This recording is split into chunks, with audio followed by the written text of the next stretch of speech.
I sent for you tonight because there is something I must tell you, said Mrs. Kent. She was sitting, a tiny, erect, determined creature, in the armchair by the window in the harsh light of a cold sunset. It was June, but it was cold. The sky was hard and autumnal.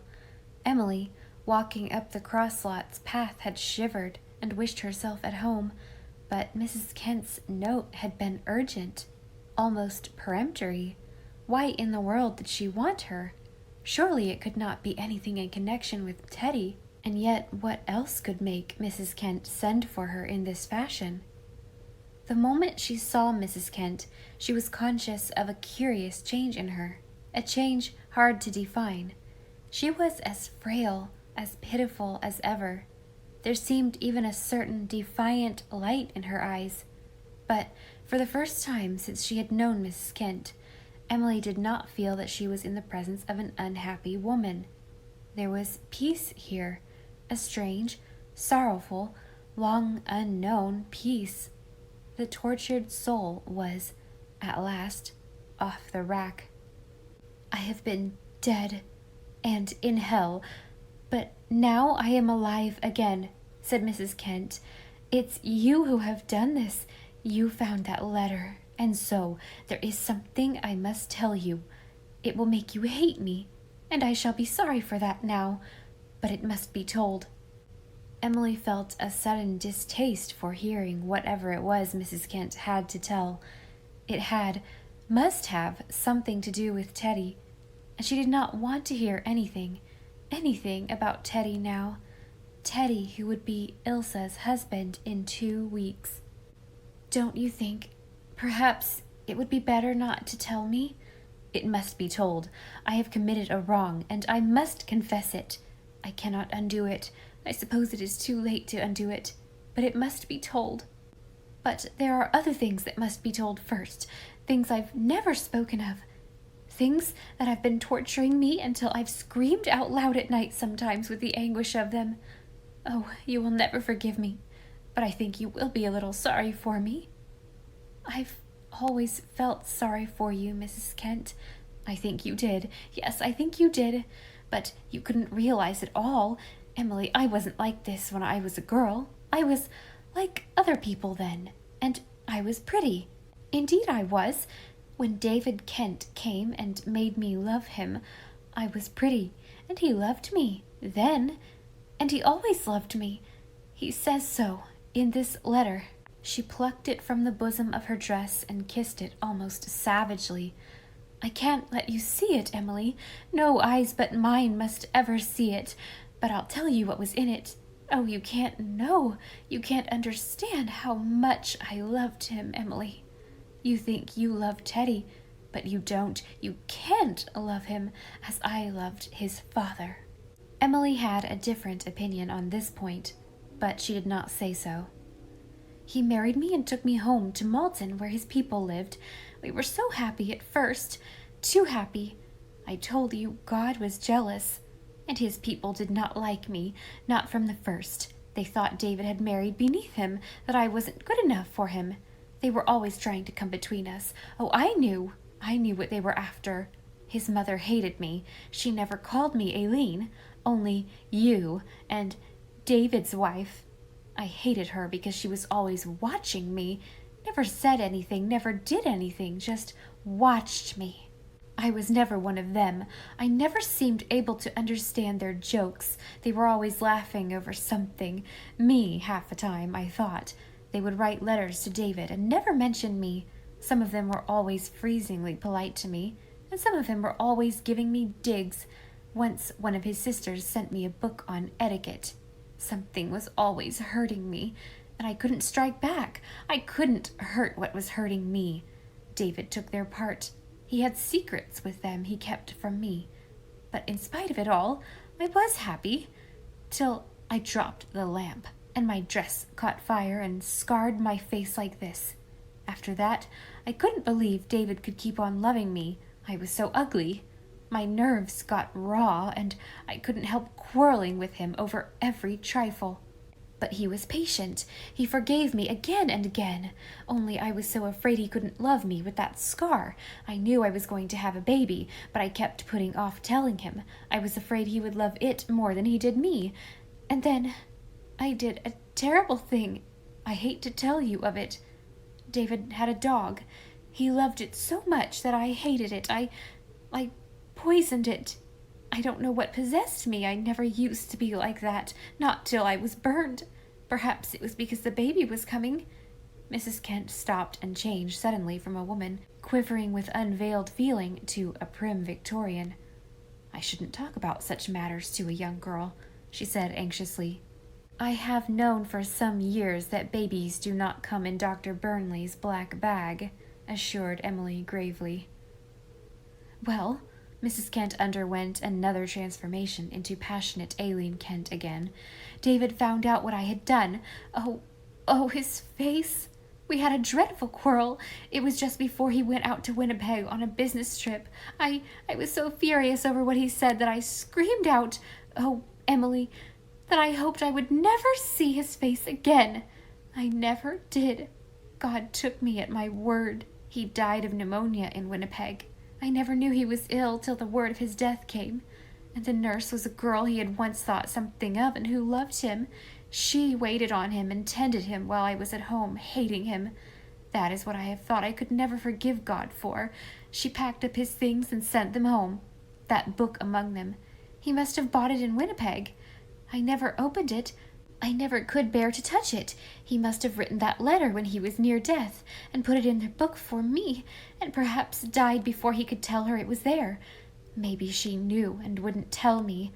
And it has been there all these years, Emily. All these years when I've been believing David died angry with me, unforgiving me.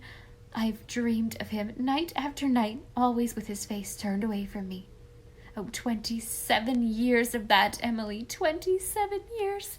Think of it. Haven't I atoned? And last night I opened and read his letter, Emily, just a few lines scribbled with a pencil. His poor hand could hardly hold it. He called me dear little wife and said I must forgive him. I forgive him for being so harsh and angry that last day. And he forgave me for what I had done, and said I mustn't worry over it, nor over what I had said about not seeing his face again. He knew I didn't mean it, that he understood things better at the last, and he had always loved me dearly and always would, and something more I can't tell anybody, too dear, too wonderful. Oh, Emily, can you imagine what this means to me? To know he didn't die angry with me, that he died loving me and thinking tenderly of me. But I didn't know it then, and I don't think I've ever been quite right since. I know all his people thought me crazy. When Teddy was born, I came up here, away from them all, so that they couldn't lure him away from me. I wouldn't take a cent from them. I had David's insurance. We could just live on that. Teddy was all I had, and you came, and I knew you would take him away from me. I knew he loved you, always. Oh, yes, he did. When he went away, I used to write him of all your flirtations. And 2 years ago, you remember he had to go to Montreal so suddenly, and you were away. He couldn't wait to say goodbye, but he wrote you a letter. Emily gave a little choked cry of denial. Oh, he did? I saw it lying on his table when he had gone out.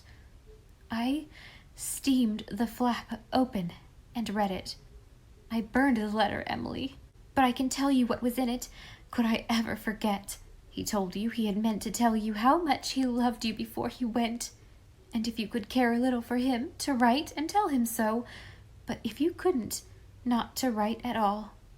Oh, how I hated you! I burned the letter and sealed up a copy of some poetry verses that were in it, and he mailed it, never knowing the difference. I was never sorry, never, not even when he wrote me he was going to marry Ilsa.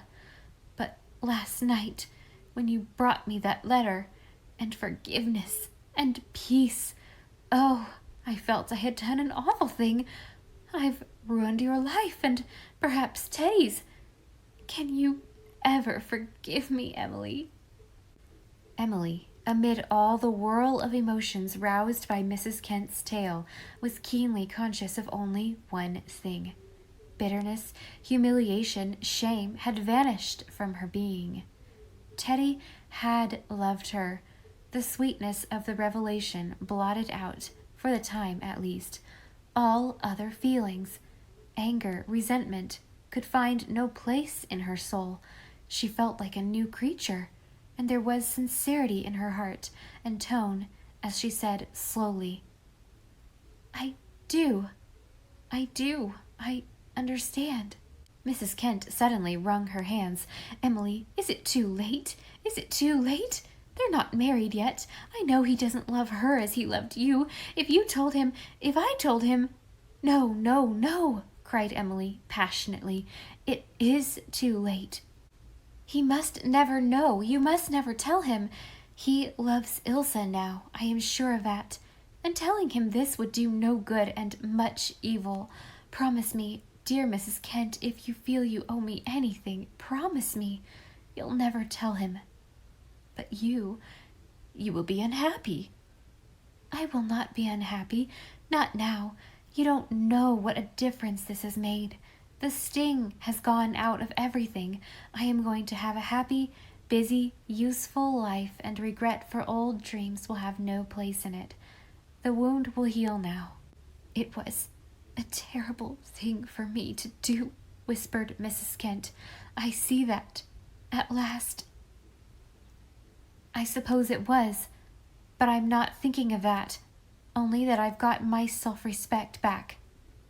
"The Murray pride," whispered Mrs. Kent, staring at her. "After all, Emily Starr, I believe pride is a stronger passion with you than love." "Perhaps," said Emily, smiling.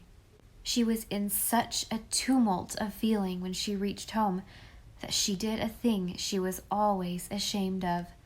Perry Miller was waiting in the New Moon garden for her. She had not seen him for a long time, and at any other hour would have been glad to see him. Perry's friendship, now that he had finally given up all hope of anything else, was a very pleasant part of her life. He had developed in the last few years. He was manly, humorous, much less boastful. He had even acquired certain fundamental rules of social etiquette, and learned not to have too many hands and feet. He was too busy to come often to New Moon, but Emily always enjoyed his visits when he did come, except tonight. She wanted to be alone, to think things over, classify her emotions, revel in her restored sense of self-respect. To pace up and down among the silken poppy ladies of the garden and talk with Perry was an almost impossible thing. She was in a frenzy of impatience to be rid of him. And Perry did not sense this at all. He had not seen her for a long while, and there were many things to talk over, Ilse's wedding in especial. He kept on asking questions about it until Emily really didn't know what she was saying.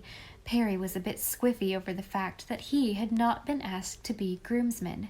He thought he had a right to be, the old chum of both. "I never thought Teddy would turn me down cold like that," he growled. "I suppose he feels himself too big to have Stovepipe Town for groomsmen." Then Emily did her dreadful thing. Before she realized what she was saying, in her impatient annoyance with Perry for casting such aspersions on Teddy, the words leaped out quite involuntarily. "You goose, it wasn't Teddy at all. Do you think Ilse would have you as groomsman when she hoped for years you would be the groom?"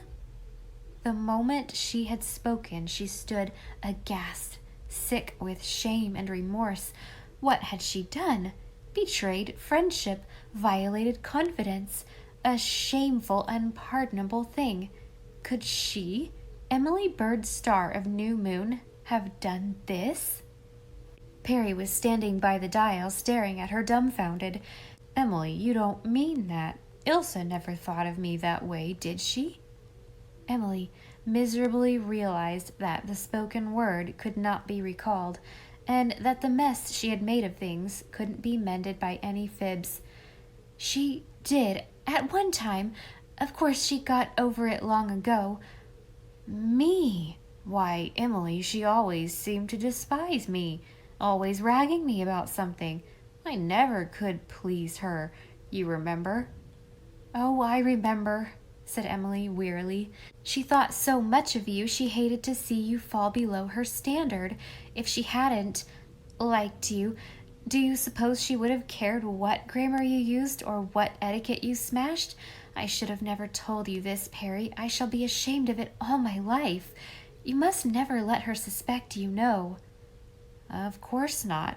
Anyway, she's forgotten it long ago.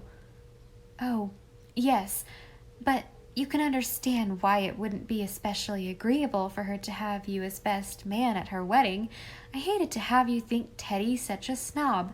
And now, you won't mind, will you, Perry, if I ask you to go? I'm very tired, and I've so much to do the next 2 weeks. You ought to be in bed, that's a fact, agreed Perry. I'm a beast to be keeping you up, but when I come here it seems so much like old times I never want to go. What a set of shavers we were, and now Ilsa and Teddy are going to be married. We're getting on a bit. Next thing you'll be a staid old married man yourself, Perry, said Emily, trying to smile. I've been hearing things. Not on your life. I've given up that idea for good. Not that I'm pining after you yet in particular, only nobody has any flavor after you. I've tried. I'm doomed to die a bachelor. They tell me it's an easy death. But I've got a few ambitions by the tail, and I'm not kicking about life. Bye-bye, dear. I'll see you at the wedding. It's in the afternoon, isn't it? Yes. Emily wondered she could speak so calmly of it. 3 o'clock, then supper, and a motor drive to Shrewsbury to catch the evening boat. Perry, I wish I hadn't told you that about Ilsa. It was mean. Mean, as we used to say at school. I never thought I could do such a thing. Now, don't go worrying over that. I'm as tickled as a dog with 2 tails to think Ilsa ever thought that much of me at any time. Don't you think I've sense enough to know what a compliment it was? And don't you think I understand what bricks you 2 girls always were to me, and how much I owe you for letting me be your friend? I've never had any illusions about Stovepipe Town or the real difference between us. I wasn't such a fool as not to understand that. I've climbed a bit. I mean to climb higher. But you and Ilsa were born to it, and you never let me feel the difference as some girls did. I shan't forget Rhoda Stewart's dirty little slurs. So you don't think I'd be such a cur now as to go strutting because I've found out Ilsa once had a bit of fancy for me, or that I'd ever let her think I knew? I've left that much of Stovepipe Town behind anyhow, even if I still have to think what fork I'll pick up first. Emily, do you remember the night your Aunt Ruth caught me kissing you? See, Emily climbs. I should think I do. The only time I ever did kiss you, said Perry, non-sentimentally. And it wasn't much of a shot, was it, when I think of the old lady standing there in her nightgown with the candle? Perry went off laughing, and Emily went to her room. Emily in the glass, she said, almost gaily. I can look you squarely in the eyes again. I'm not ashamed any longer. He did love me.